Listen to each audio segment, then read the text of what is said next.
जंग को 1 महीना हो गया है सोहित, जंग 1 महीने पुरानी हो गई है और इस 1 महीने में कुछ जो मोटी मोटी डेवलपमेंट्स पिछले हफ्ते हुई वो ये हुई कि शांति समझौते की भीख मांगता हुआ यूनाइटेड स्टेट्स दिख रहा है और यहां शांति समझौते की भीख मांग रहा है, वहां पर मेज पर बिठाने का काम पाकिस्तान करने की बात कर रहा है। इसी सबके बीच में ईरान अपनी पकड़ बनाए हुए है, इजराइल बम गिराता चले जा रहा है और इसी सबके बीच में एक मेजर एनर्जी क्राइसिस के बीच में हिंदुस्तान है, जहां पर प्रधानमंत्री को संसद में, लोकसभा और राज्यसभा दोनों ही जगहों पर एक बार नहीं 2 बार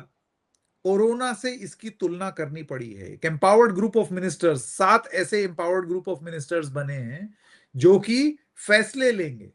जो फैसले लेने के लिए तैयार हैं कि हम अपनी एनर्जी नीड्स को कैसे पूरा करें, ठीक वैसे ही जैसे कोरोना के वक्त किया था। यानी कि स्थिति सामान्य नहीं है। ऐसे में सोहित आपके विचार और उसके बाद बात खत्म करेंगे।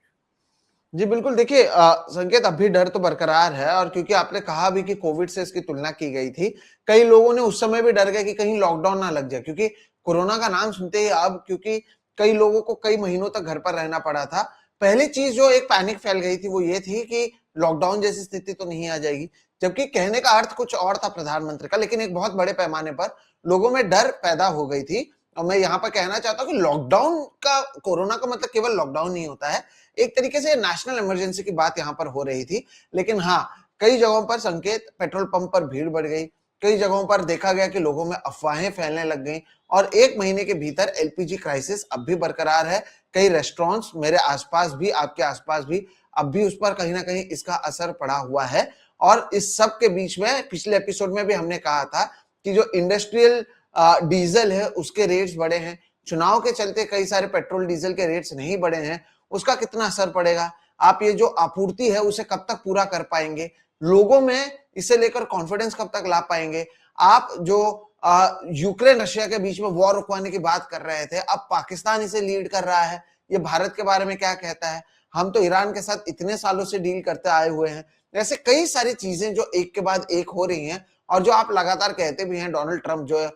इस सब के पीछे हैं, वो भी हर हफ्ते हर रोज आकर एक नया बयान दे देता है जो पिछले बयान से बहुत अलग होता है। तो एक पूरा कंफ्यूजिंग महीना रहा है और कहीं ना कहीं इसका असर आपके चूल्हे तक पहुंच जाने का मतलब यह होता है कि ये जंग का कितना बड़ा असर हो सकता है, यह हमें समझ में आया है।